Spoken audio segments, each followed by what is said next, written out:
Кандайсың, Жолдошбек? Жакшы, кандайсыз? Манайың жокко? Бир аз ойлонуп кеттирмин, акча каражатты кайда сактасам деп. Ойлонбой эле, акча каражаттарыңды банкка же микрофинансылык компанияларга сактай бер.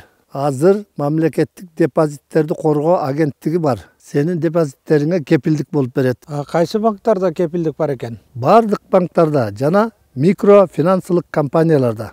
Жакшы маалымат бердиңиз. Кыргыз Республикасынын депозиттерди коргоо боюнча агенттиги жеке жактардын жана ишкерлердин депозиттерин коргойт. Депозиттерди коргоо системасынын катышуучулары улуттук банктан аманаттарды тартууну жүзөгө ашырууга тиешелүү лицензиясы бар коммерциялык банктар, микрофинансылык компаниялар жана турак жай сактык кредиттик компаниялар. Агенттик жеке жактардын жана ишкерлердин депозиттерин үстөк пайыздарды кошкондо 200 000 сомдон ашпаган сумманы коргойт. Компенсацияларды төлөп берүү кепилденген учур келгенден баштап 30 календардык күндөн кечиктирилбестен башталууга тийиш. Депозиттерди коргоо боюнча агенттик кепилденген учур келгенде бардык аманатчыларга компенсация төлөп берет.